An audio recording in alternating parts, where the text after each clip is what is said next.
Hey, welcome back to the How to Podcast series. It's Dave with you. A little different. We're doing the shared mic sessions. What is this? Okay, well, I get to go on podcast as a guest, and it's so much fun that I want to share these episodes with you because some of these have been a while ago, and you probably have never heard me as a guest. You hear me as a host here all the time. You're like, well, what if Dave was a guest? What would that sound like? Well, this is me on a podcast, and I wanted to share it with you. As part of our daily episodes in 2026, it's a chance to hear me on another show. I hope you're ready for this. Are you? So I have the awesome opportunity to be on Steph's podcast. It's Pod Savvy. And Steph is one of those amazing people that you just need to meet in life. You know? Do you know what I'm talking about? Those type of people that you're just like, my life is better because I know this person. And Steph has been on this show. She is a great resource in podcasting. You're like, Dave, why would you ever promote another podcaster who talks about podcasting? Don't you afraid you're going to lose your audience? Well, if you decide that Steph is your person and you go to her, you've graduated. I haven't lost anyone. You're still in podcasting and there's room for someone else. So it doesn't matter to me whether or not you love this show more than Steph's or you love Steph's show more than mine. You get to meet somebody that I really admire, and she threw the doors open and allowed me to come on her show, and I was just thrilled. So as you listen to Steph's show and you're like, my gosh, I love this person, then go check her out. Make sure you go to the link in the show notes and follow Steph. She's just the savviest of the savviest of the savviest in podcasting. And it's a thrill to be on her show, and it's a thrill to share it with you here on the How to Podcast series. Here's my time on Pod Savvy with the amazing Steph. Steph, over to you. Hey, welcome back to another episode. My name's Steph, and I'm your Pod Savvy guide. And I am so incredibly stoked to interview our guest today. He's someone I've wanted on the show for a long time. And if you've spent time in the podcasting world, chances are you've come across Dave Campbell. He's the host of the How to Podcast series, where he shares practical advice to help podcasters start, grow, and stay consistent. But what I admire most about Dave is that last fall, I was on his show, and it was such a reminder. I was so nervous beforehand, and I've talked about him before in other episodes. And the way he greeted me and how he really cared about what I was doing, and I listened to all the episodes, it made me be like, man, that's how I want to be a host. So, I mean, Dave, guys, he's remarkable. Dave has 9 active podcasts. 9. He's produced more than 2,000 episodes. And through his company, True Media Solutions, he helps creators with editing, promotion, and podcast growth. And, whether Dave is interviewing fellow podcasters, sharing actionable tips, or encouraging new creators to simply hit record, he really has become one of podcasting's biggest champions. I'm going to stop my yapping. I'm going to let you listen to the episode, but make sure to go check out the How to Podcast series and Dave's other podcasts and enjoy the show.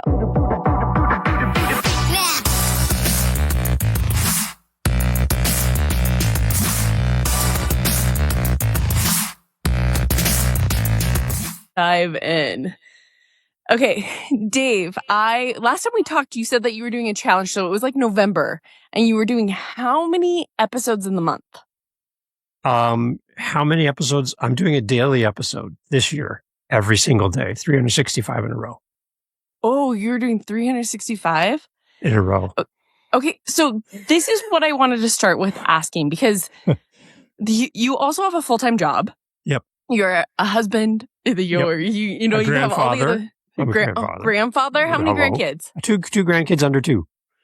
Okay. So I think that sometimes people with podcasting, especially when it is you're doing it, but it's how do you fit it in with everything else? So can you tell us a little bit about how do you batch record? How do you keep this moving? Especially, I didn't realize you're doing one every single day.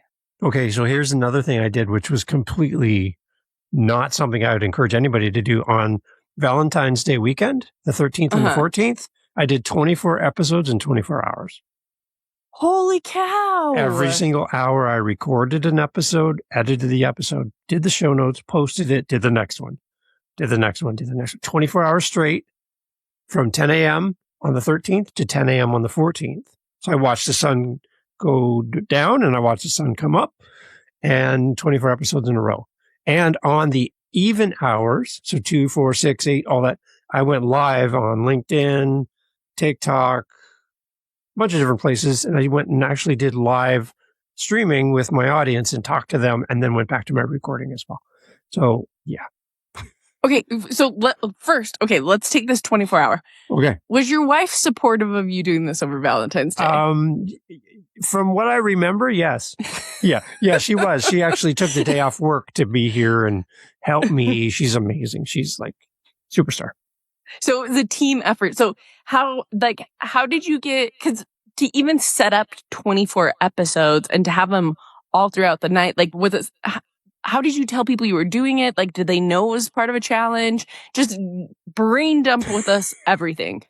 So I talked about it on my podcast in advance. So I was promoting it there. I talked about it on social media. I did a special like promo stuff for it. I did like a clock and a countdown, and it was like something big is happening, and it's like this kind of to build the anticipation. And people were like, what's going on? And I wouldn't tell anybody. I just kept building it over a few weeks beforehand. I didn't even know completely what I was doing, Steph, really, but I just created it anyway. And I already had a 24 episode arc that I wanted to do. Was my pathway to podcasting. It was kind of like taking you from the very, very beginning of I have an idea to I am now on all the apps. That's kind of it, right? I was going to walk you through all the 24 steps in a row. That was the idea. And I'm like, well, because I have one for every hour, so that's 24 hours. So I have to have at least 24 episodes. And by the time about the 3 a.m. mark came in, Steph, I was getting a little goofy because I had been awake for so long. And I'm pretty sure I sounded a little bit intoxicated, but I wasn't. But my mouth started not working. And I'm like, oh, this is a lot of work. So anyway, I wouldn't advise that for anybody. It was really fun, though, to do that. And that was on top of my daily episodes and on top of working and on top of all my other podcasts, because I have 9 different shows that I do, right? So I'm doing all of this other stuff over here while I'm doing this over there, and I'm kind of blending it all together at the same time. So for me, batch recording really works. I only have limited time on my days off. I have a night job, so I work overnights. So when I come home in the morning, I work last night. Right now it's 2:00 in the afternoon, my time, where we're recording. I haven't gone to bed yet from last night's shift. So I've been up all day so far, and I'll sleep later on today and then go back to work tonight. So I have this weird schedule where I can record and do stuff during the day at the expense of sleep. But yeah, I just try to squeeze as much into my week as I can. That's kind of how I approach it. Okay. And with this 24, I'm still like blown away by this. You were also editing during that time. Yep. Like, I'm a team of one, by the way. I'm a team of one. I do everything from the beginning to end myself. So there's nobody else helping me in that side. So yeah, did it all. Yeah. And so you would just end an episode and then like edit and publish it right there? Yeah, it had to be done within the hour. So I was doing like a 30-minute episode where I would normally do maybe 40 minutes. So I cut it down to 30, gives me 30 minutes to do my editing, get all that cleaned up, show notes, artwork, all that stuff done, posted. And then we'd go to YouTube. So I'd create a thumbnail for that as well. That would go up as well. And then I'd be into my second hour, third hour, fourth hour. Yeah. A lot of organizing. What did you like learn about yourself during that process? That I probably won't do this on a regular basis. That was one thing I learned because it's a lot of work, a lot of prep, a lot of mental prep as well. I think my biggest thing in 2026, I just want to be in a creative space. I want to put myself in a place where I'm forced to be creative. There's actually a point in 2025 where my podcasts were kind of running on their own. Like I was batched out early. I had weeks of content created, set to go live. And I'm kind of like, now what? Like it's kind of really working well, which I love. I really love that it's working. but I kind of felt a little bit like not as challenged like I used to be. And I'm like, why am I feeling like this? So that's why I gave myself the goal of a daily episode in 2026 and doing the 24 hours, that whole thing. I just wanted to put myself in a spot where I was not as comfortable. And what could I come up with? So the idea of doing the daily episodes is not to burden my audience with content. It's about me being in a creative space. And I find when I put myself in that space of being creative, more creativity finds me. Like it becomes easier. I have so many ideas right now. I could do 2 episodes a day and I would still have more ideas. Like it just seems to be building upon itself.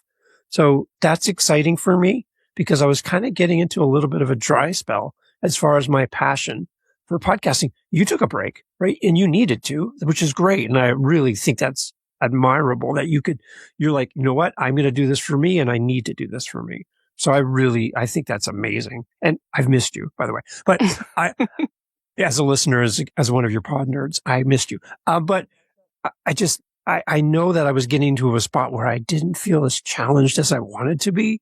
And I didn't know how to fix it. So I'm like, I'm just going to do this and see what happens. I have no idea what's going to happen. We're 6 months in. I'm halfway through and I'm still doing it, but we'll see what happens at the end of the year. And I think that this is why I just love talking to you so much, because I'm that same way where a number goal keeps me going and it makes things a little bit more fun, right? Like, and so, but like the fact that you do 9 episodes and that last year you were saying that you were ahead of schedule, like, let's just rewind a little bit, because I think that people that are listening and maybe you have your first episode out or your first 10 and you're listening to this and you're like, how does he do this?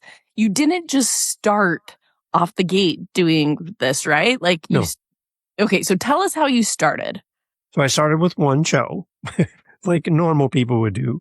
And that was with my wife, Jen, and it was around our small business. And that was kind of like, an opportunity to try podcasting. And it was great because it was co-hosted. It was fun for the 2 of us. That was the beginning. And then from there, it just kind of morphed from there. So I have like a dad podcast, an author podcast. Some of my podcasts are 3 days a week, Monday, Wednesday, Friday. Some are once a week. Some are twice a month. There's different cadence to each of the shows. So they're not exactly the same. And then the How to Podcast series is 365. So they're all different, but they're all batched out. So like right now, Dad Space, I'm building all my episodes for June. We're doing this at the end of May right now. So those are just finalizing and being completed. Then all of June is done for Dad Space. I can put that podcast away, set them to go live, move on to the next thing. Then I have my podcast editing and support show. All those episodes are being created right now as well. Batch all those out. They're done. On to the next one. At the same time, creating my How to Podcast. At the same time, doing interviews for Living in the Next Chapter, my author podcast, and coaching and doing a community for podcasters. I'm doing all these things at the same time, not just the actual creation of the podcast. But don't you feel like because you're doing more, it, like you said, it gets a little bit easier because you're in the zone?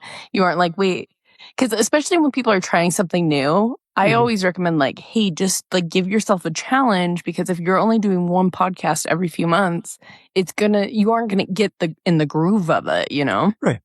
You're going to get better the more you do it. So if you think of like somebody who goes golfing, if you go to the driving range and just hit golf balls for an hour or 2 hours, you're going to get better at golfing. You're not actually playing golf, but you're practicing your swing. Batters on baseball, they go in a batting cage and they just throw balls at them the whole time and they just try to hit the ball. They're not actually playing baseball. They're practicing. So the more you get on the microphone, the more you get in front of a camera, and the more you do this thing called podcasting, the better you're going to get at it. So again, to your point, Steph, if you only do this once a month, once every 2 months, once every 6 months, you're not going to have something that builds upon itself over time because there's such a big gap in between where you don't get to the wins, don't carry forward to the next episode. So I'm not telling anybody to do what I'm doing because that's not the point of this.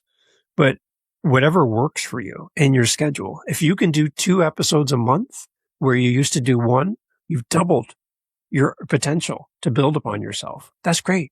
Perfect. Then do that. Whatever it is for you, You got to pick the thing that works for you. Don't try to copy somebody else and mimic what they're doing because it might not work for you. You might burn yourself out. Don't do that.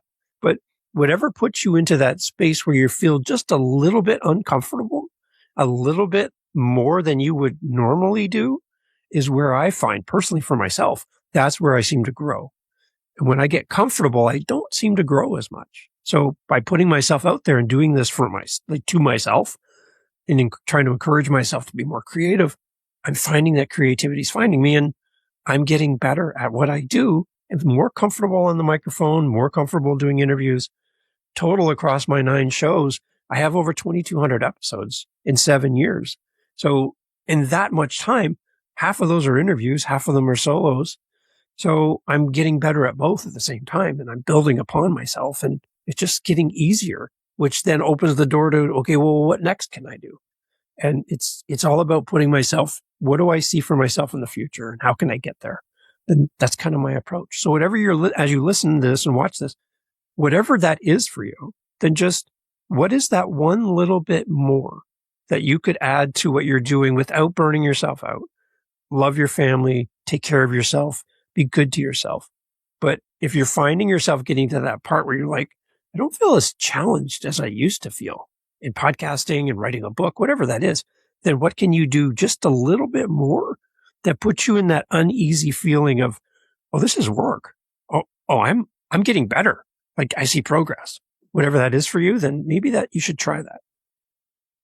No, everything that you're saying is so true because it is like a dopamine hit when you I remember figuring out back in the day how to host my RSS feed and then how to connect that to a website and then how to edit. And it's like, you did that. You created it. And so I think it's so wise what you're saying. Like, yeah, you don't have to be at Dave's level right now. Most people aren't at Dave's level of doing on just one episode, 365 episodes. But then he has all his others.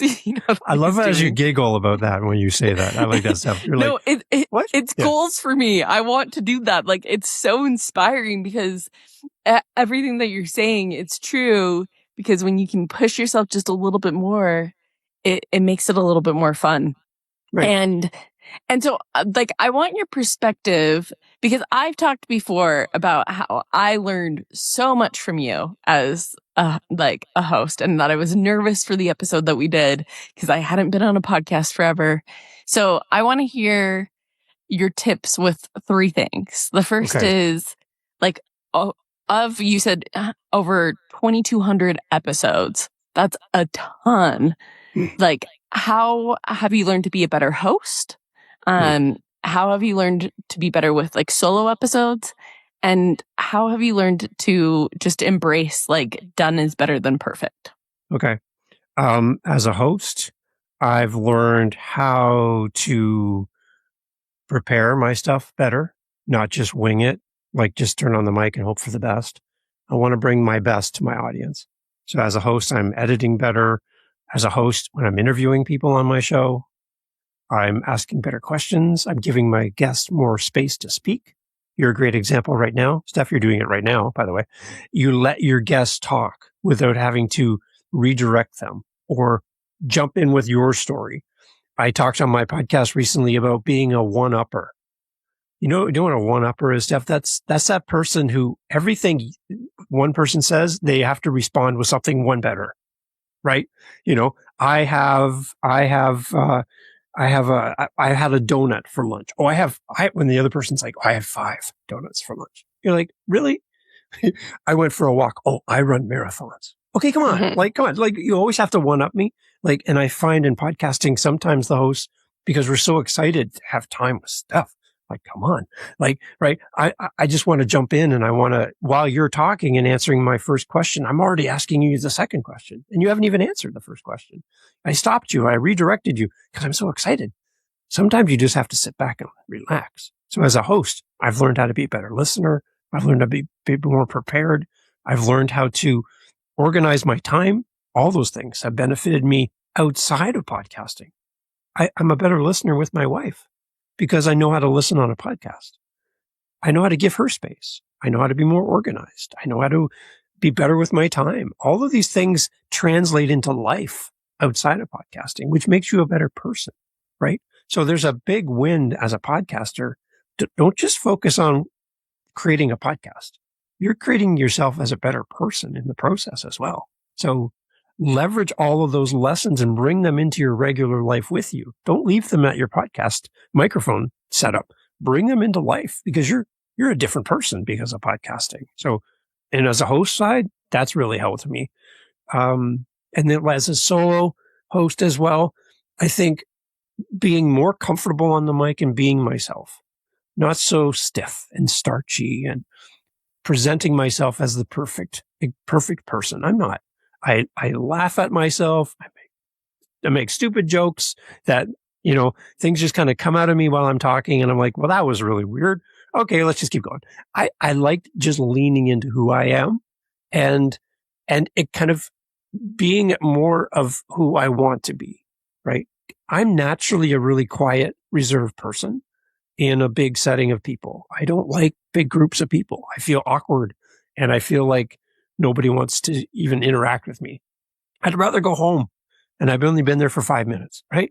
But in podcasting, I get to be a little bit more of what I want to be as Dave just because of a microphone. So it's really helped me to kind of work through all of those things. There's so much more to all of it, but those are some of the things that kind of stand out. Man, I really appreciate what you said about the one-upping and how sometimes we are so excited because at work, I'm listening to like I'm not the host, right? Like I'm producing it. And so I'm more like listening and being like, you guys interrupted. You guys like shared the answer, But when you're doing it yourself, it's hard sometimes because it's like, yeah, of course I wanted to jump in.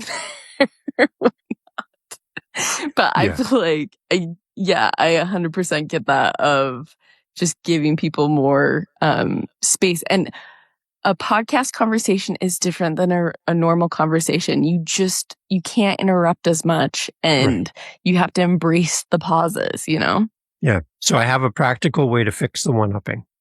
Mm-hmm. Okay, Steph, want to do a role play here? Yeah, for sure. Okay. Tell me what your ideal vacation activity would be. What would you love to do? You go on vacation, you get to do something, and you do that. This would be my favorite thing to do. What would it be? I really want to go to Italy and taste all the pasta. Okay. So now if I jump in right now as a one-upper, I'm going to try to do something a little bit more than what you just said, right? So I could be like, oh, well, I'm a pastry chef. And for me, Italian pastries are my favorite. And these are my 5 favorite pastries. And you're like sitting here listening to me talk about my idea of what Italian food is about, right? I'm like, okay. Well, what if instead of me jumping in right away with my input, because I want to show that I'm interacting with you, what if I asked you 3 questions, clarifying questions about what you just said?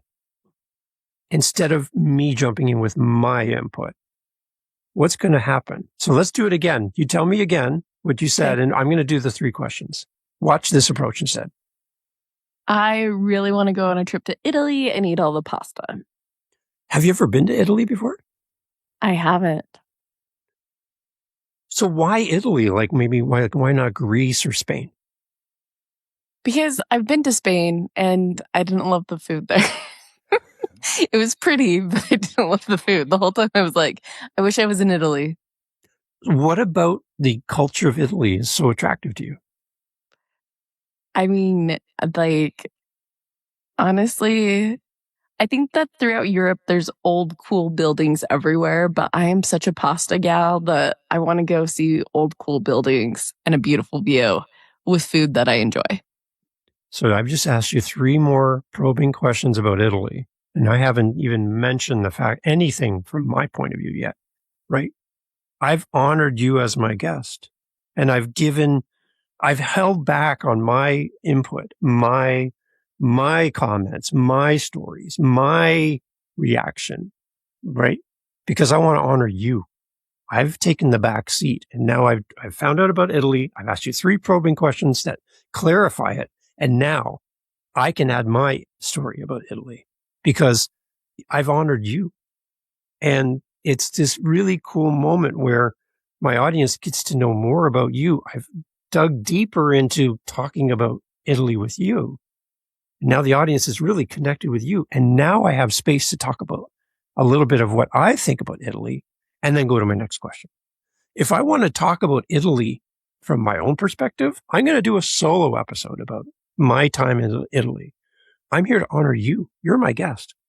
I'm not going to have you sit there and listen to me like I'm doing to you right now. Sitting there and listen to me go on and on and on about my trip to Italy. You're the guest. I'm the host. I'm supposed to honor you. So I'm going to ask those 3 extra questions, go a little deeper with you, add a little touch of me at the end of that and go into the next question. It's about you. It's not about me. And I had an aha moment as you were asking me those questions, because I think that like sometimes we don't always ask the little more probing, and three gets a little bit more into it. I had to sit and think, wait, why do I want this? And so how cool as a guest to go away from an interview and you're sort of like pondering something because of a question that was asked to you, you know? Right. So I had a teacher from Switzerland, a university professor, and he wrote 3 different books. My author podcast, Living the Next Chapter. And when he was done talking about these 3 books that he wrote at different periods of his life, I said to him, like, are these books connected in some way? Like, are they all standalone books? He's like, they're all standalone books. There's no connection. I'm like, is there a common thread at all between these 3? He's like, no. And I could have just moved on from that, but I wasn't happy with that stuff. Because I want to go a little deeper with my guest. So I said, well, can I suggest a common thread? And he kind of looked at me funny on the camera and he's like, okay, go ahead. I said, well, you wrote all 3. So that's a common thread. He's like, okay, yeah, you got me there. I said, because I'll tell you what I'm hearing as you explain these books, I'm hearing that each of these books sounds like you're wrestling with your own self-identity as the author.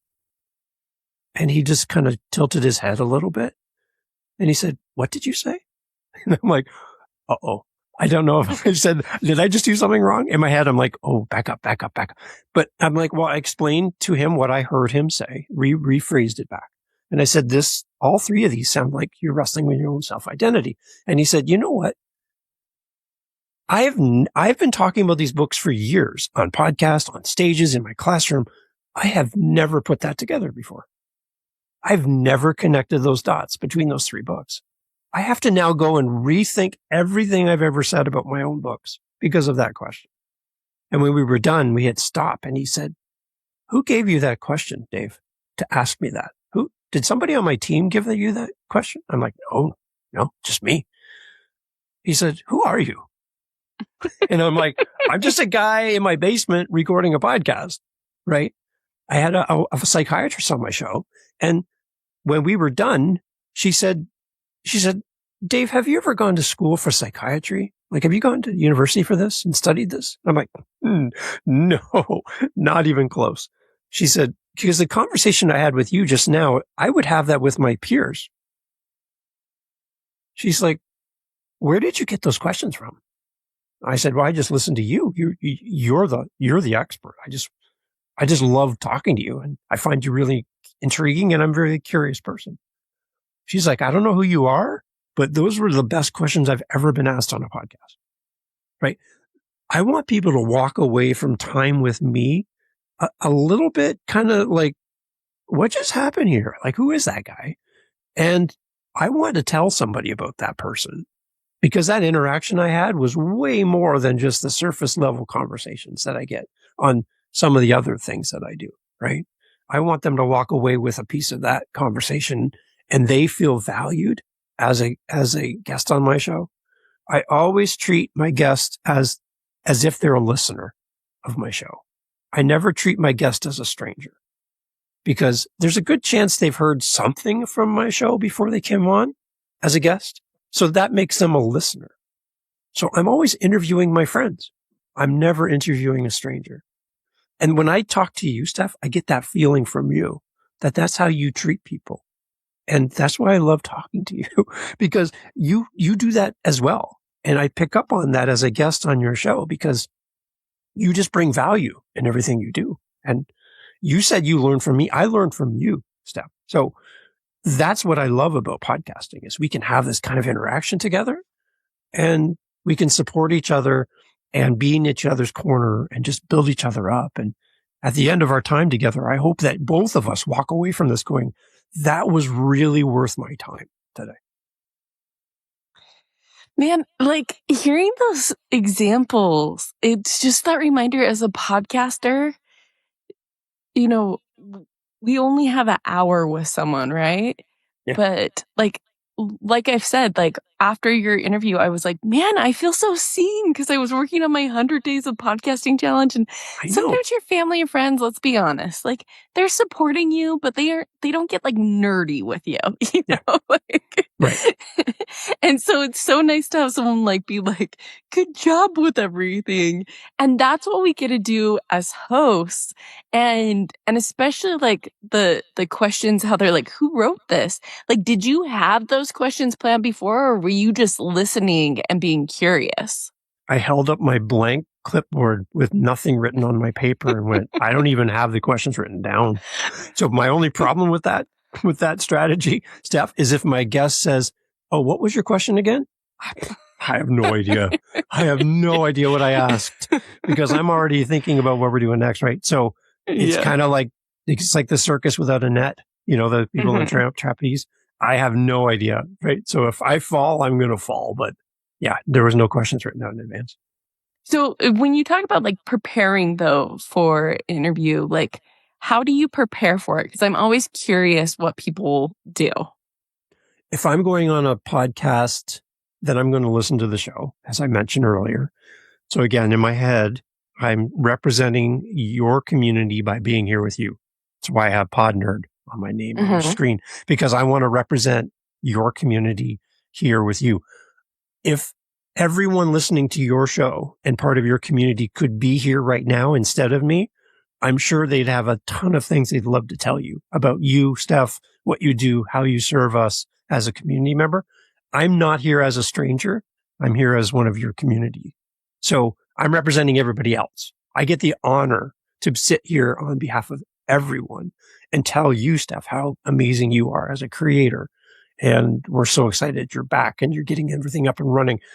I get to be that person, right? So when as I'm a host and I'm bringing somebody on my show, I'm going to try to find out if they've been on other podcasts. I always do a pre-interview with all my guests. Not everybody does this, but I find that over 60% of my guests have never been a guest before, ever, on a podcast. And they're really super nervous. They want to do well. And if I just meet them, hit record, and off we go, sure, I could do it. I've got a lot of episodes behind me, but they don't have a lot of episodes behind them. So I can lead them and guide them, and I'm going to give them a great experience to the best of my ability, but there's no bond yet between the two of us. So I love a pre-chat, and I usually do it in advance, not the same day. I try to do it ahead of time. I've given exceptions, not a problem, but my preference is I like to talk to you. I like to then go and listen to you, read your book, check up on your YouTube channel, whatever. I'll do my research and come back, because then I've had time to process and think about you and contemplate how can I do a different angle on the questions you've been asked elsewhere, right? So I do that kind of stuff in advance. So that helps me to kind of make a bridge with my guest. And I think we have a better conversation and they feel more relaxed because now we're not meeting as strangers. We're meeting as two people who know each other. And again, because I treat them like a listener when they come on my show, they're a member of my community. There's a level of care that I have for them as a host when I view my guest as a community member, not a stranger. So that's kind of how I do that. And I'm curious, like with doing the prep call, when do you do these? Because like what you said, like scheduling and like you have a lot of stuff on your plate. So how long are they? When do you usually do them? I usually do them I do them in advance, like maybe a week or two before, probably. And then they're usually about a 30-minute time in my calendar, but I don't always use the full 30 minutes. What I do is I simply just talk them through the show, a little history about the podcast, tell them who the audience is, ask them if they have any questions about the show, I get to check out their tech without asking for their tech, right? I can see and hear them. And I'm like, is this how you're going to be recording when we get together? Yeah, perfect. I don't even need to ask you. I'm happy with what I hear and see. I'm fine. I don't even need you to fill out the form, right? And they get to walk away with a chance to connect with me, understand the show better. I can even recommend some episodes that I think they should go listen to that would really fit with what they want to talk about. And I'm like, I had somebody on, they talked about a similar thing than you.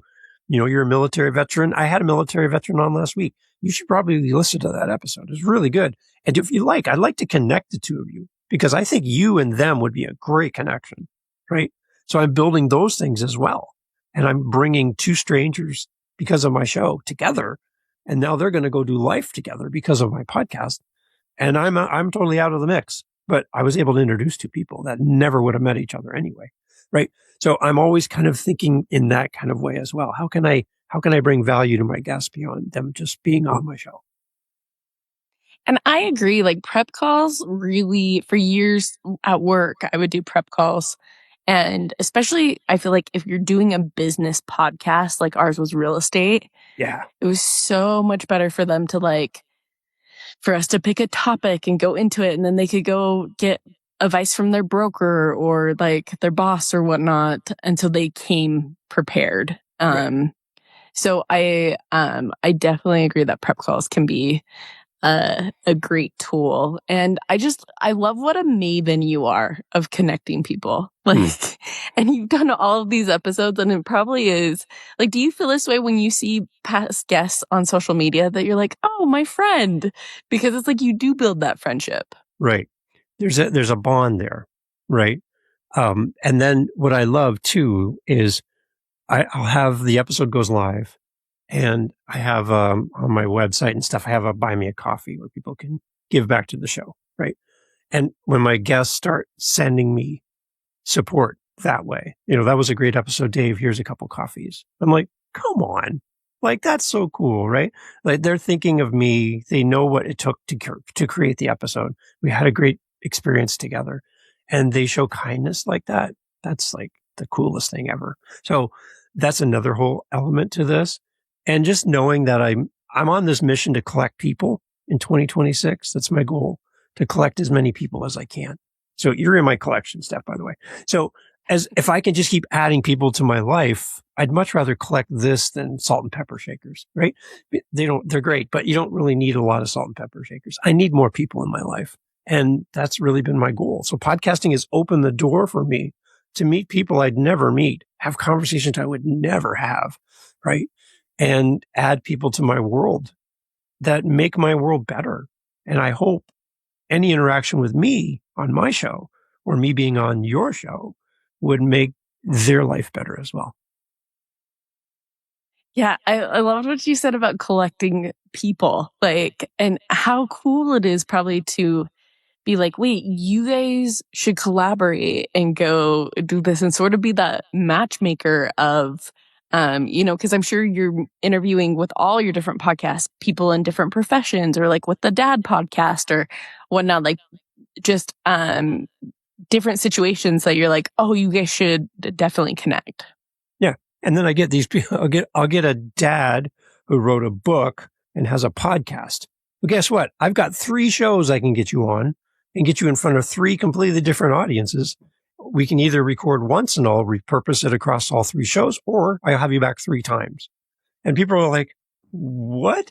Yeah, that's like, I have those many, I have my own podcast network basically across my 9 different podcasts. So I can slot you in a bunch of different places and give you the opportunity with one connection with me to promote you in multiple places in front of a whole bunch of people. And I love that I can do that and I can offer that to people.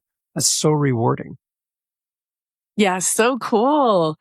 And I just I'm like, the time's flying so fast because I could pick your brain forever. But I think what I want to end on is like, as you're talking about that there's these different audiences, the thing that most people are struggling with is how do you grow your podcast? I mean, I talk about it all the time that like Buzzsprout, it's usually like if you have like, it changes all the time, but like less than 50 people listen in a week, you're in the top, or 30 people listen and you're in the top 50% of podcasts. Right. And that can be so discouraging. But like, how have you been able to grow these shows, or have you even cared about that? My approach is a little different, Steph. Okay, And let's when hear it. when I work with podcasters, this is one of the questions I'll ask. So I'll give you a little behind the scenes. What is, and I'll do it with you, Steph. What is the minimum number of people that you would show up for as a podcaster from an audience perspective? What's the minimum number? That if I was speaking in front of them? Yeah, or you on your show to create your next episode, the minimum number of people that you would show up for. Well, for me, I feel like it's different because I've never cared about the numbers until recently. So I'm like, even one, because that's how I started out, being like, hey, if one person listens, it's good. Okay. But all right. So when's the last time you've had an apple? At Apple, a long time. Okay. So when you cut open an apple, what's inside the apple? The seeds. Okay. You know that you can count the number of seeds in an apple, right? You can pick them out and count them, but you can't count the number of apples in a seed. Oh, yeah. So if one person represented as a seed, if one person listened to your show, Steph, maybe you had a mental health podcast, and they, because of the guest you had on, or because of the story you told, or because you showed up, they heard your podcast and they went home and treated their partner better, or they were kinder to their children, or they did the big thing that they always kind of hesitated to do because of your words, your show. And their life was different because of your podcast. That one listen, their whole life is different. Like their whole future is different. Their whole family, the dynamic, the children to the children to the children, because of your show. One person. Their whole world is different because of your show. Would that be enough? For sure. Right. But that flies in the face of all of these things about being the top percentage, top 100, top this, top that, top charts, right? Huge audiences, big podcasts. It's the counter to that.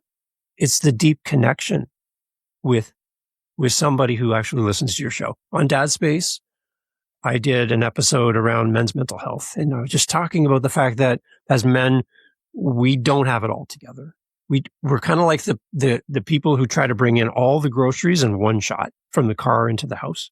You have bags hanging all over you. I'm going to do this in one shot. I don't need any help, right? I could do this, right? Don't help me. I got it. We have all these bags and boxes and cases of pop and stuff. We're carrying all this stuff, right? As guys, we typically do that. I don't need any help. I got this. But what if you don't have it? And I talked about just that men, we need to realize that we do need help and we do need to reach out. So I had a listener in New Zealand, a father of 4, who reached out to me and said, I've been wrestling with this for years, that I know I need help, but until I heard you say it, it didn't click. I just set up my first appointment to go get some help with my mental health because of you. I would record 100 episodes for that show if I had the opportunity to reach one person. So I don't really worry about the big numbers. I worry about the depth of connection.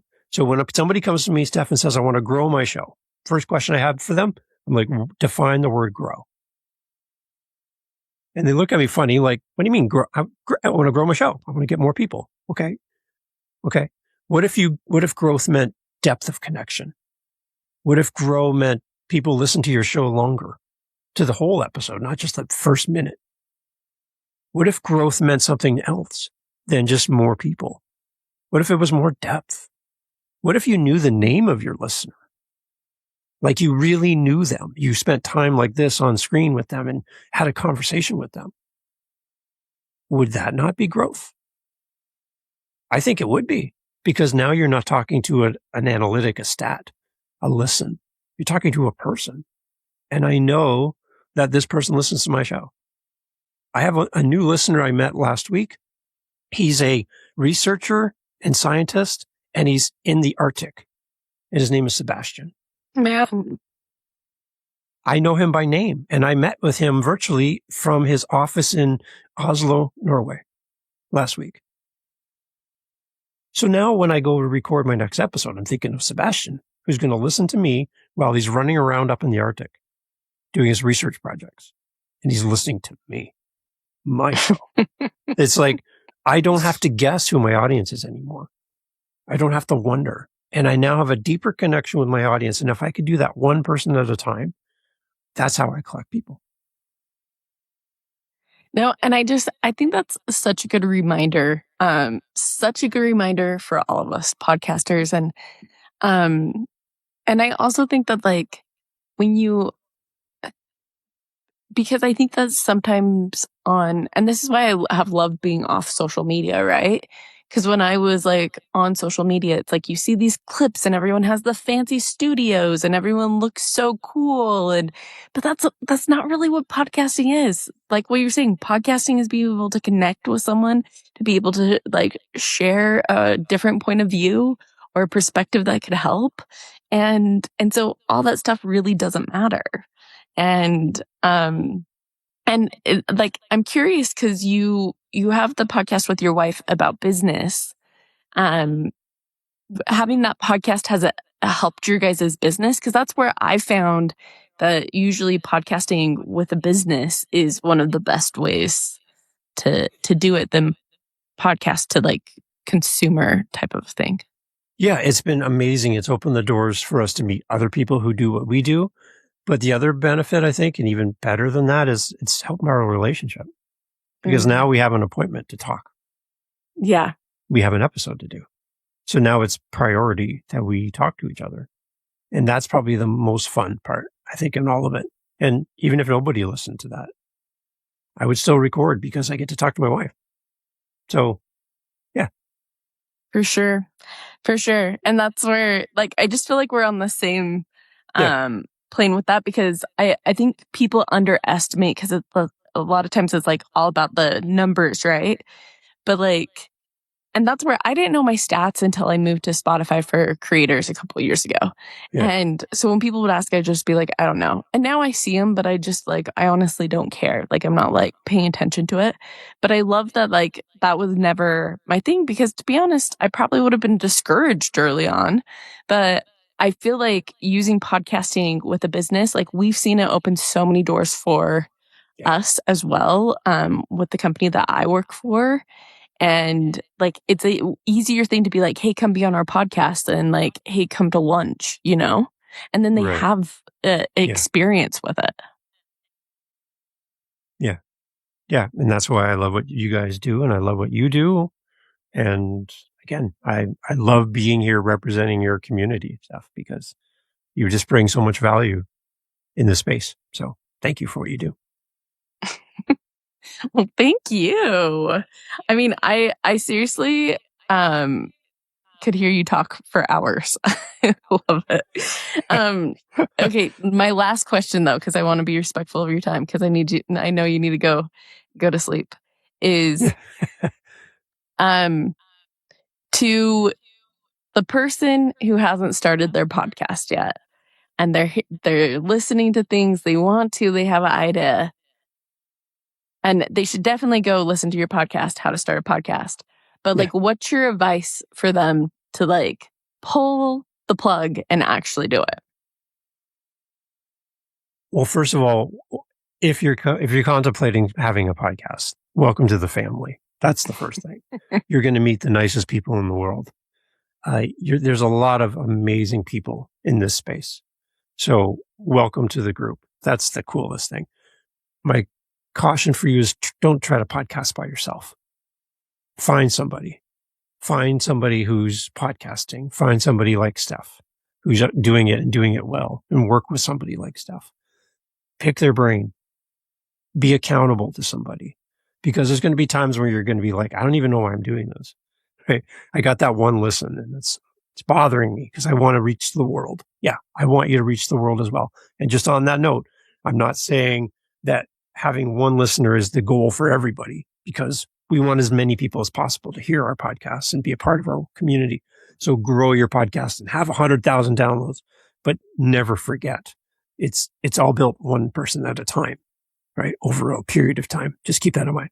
So as a new person coming into the space, I would just encourage you to be a part of the community, listen to podcasts, support other podcasters, find the thing that you love the most and you would talk about for free forever because it's just the thing that lights you up. That's the thing, right? And when you think about what makes me unique, it's you. It's the combination that's completely unique to you that nobody else has. Your education, your background, your life story, your family, your everything you've ever experienced, every book you've read, every song you've heard, all of that makes you the mixture of you that can't be duplicated by anybody, any machine, anything else. So if you don't do your show, nobody's going to hear that show. You're the only one who can do it. All you need is some experience, get into the batting cages, grab a bucket of golf balls and swing that golf club. You just need some practice. That's all it takes. And that'll help you to be more comfortable. Find somebody who's in your corner. I think everybody needs a cheerleader, a coach, and a challenger. The cheerleader, they don't care about your faults. They're just going to cheer you on. You're the best thing ever. You can't do any wrong. That coach is going to be somebody who comes in and goes, we could tweak this. We could make this a little bit better. Every sports player has a coach. Even the best, the richest sports players in any sport has a coach for a reason. They see things from a different perspective. So you need a coach and you need somebody who challenges you. Somebody who will kick you in the butt and say, listen, you're not living up to the promise you made. You could be better. So enough of the fluff, get to work. Right? You need those people in your life because they will, all three of those bring something special to you as a creative person. So find those people and build your world around them. Show up, do your best. And one of my favorite quotes, do what you can with what you have where you are. Do what you can with what you have where you are. You don't need anything else. You have everything you need to start. Do what you can. What can you do? Do that with what you have. You don't have to go spend a ton of money. Do what you can with what you have and do it from where you are. You don't have to go study for 4 years and get a degree to be a podcaster. You need a microphone, you need a topic, and you need a passion. That's all you need. And a little bit of coaching, a little bit of help from somebody like Steph, you're in the right spot. That's all you need. I like such wise words, and thanks for the shout out. But or someone like Dave, who Dave has double my experience. But if Steph is busy and she can't come to the phone, then I can be your backup. But please go to Steph first. No, thank you. But honestly, though, I love what you said about do what you can with what you have, and Right. And just start. And I hope that you guys that have been listening can take something that stood out to you and move forward with your podcast this week. Because remember, like Dave was saying, the Apple, your audience is they're waiting for that next episode. So get out there and push pub. I forget how I end this now because I haven't podcast for a little bit. Get out there and just get your episode out. Okay, guys? Okay, and thanks, Dave, for chatting with me. And I'll catch you guys next Saturday. So there you go. My time with Steph. Always a good time to talk to Steph. I like that person. She's so cool.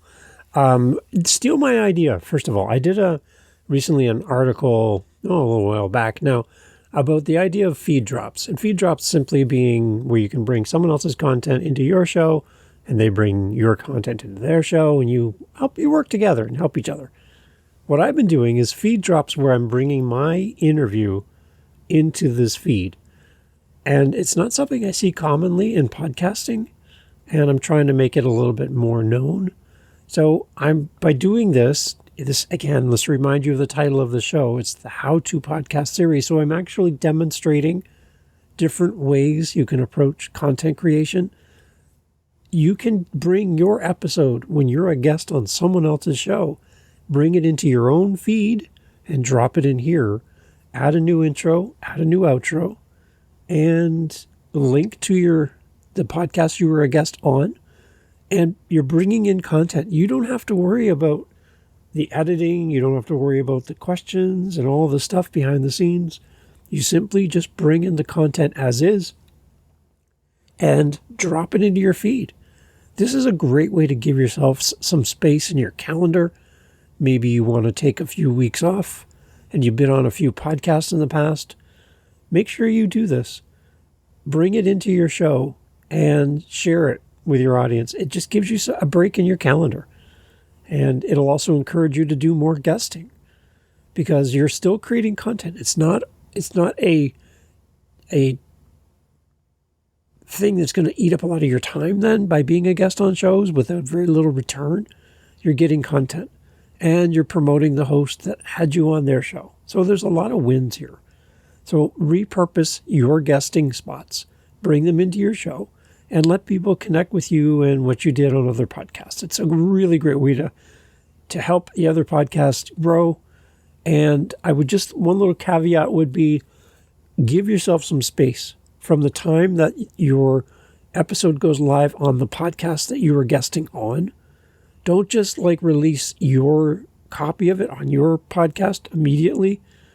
This episode came out months ago, and I just created the episode. I put a future date on it, and so I gave the original podcaster that I was a guest on their show time for them to get their listens, their audience to engage with it, and then this comes out later on, and it kind of brings the episode live again, sending people back to that podcaster. It allows them to get all of the goodness for their listens, their downloads, without competing with you releasing it at the same time. So that's my only little caveat for you.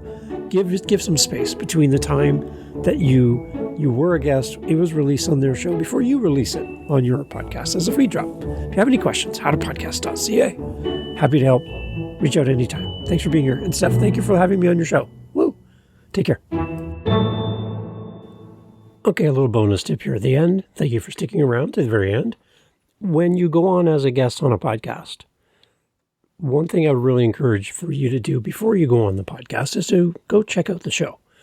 Go listen to the show. Go listen to how the podcaster talks to their audience, how they interview their guests, pick up on maybe some of the common questions they seem to ask episode to episode.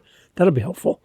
And listen to kind of the format, how they run their show. It's going to make it a lot easier for you to fit in to the show when a guest goes on a show and you can tell they're not fitting in. They don't seem to get the feel of the show. It's obvious as a listener because we've been listening to many episodes. You're just somebody coming into this show, but we've been listening to the show for a while. So we, as the audience, we get it. And we want you to fit in as much as possible. So invest the time. Go listen to the shows. When you're on, leave a review, leave a rating, do all that fun stuff. You're already there. Do all that, and just to be kind, and come prepared, and be ready for those questions that maybe your host has a signature question at the end. Then be prepared for it. Put your time into it. So if the host always asks their guest, what's your win of the week? Have a win ready. Don't be because you already know. You know that question's coming, so be prepared.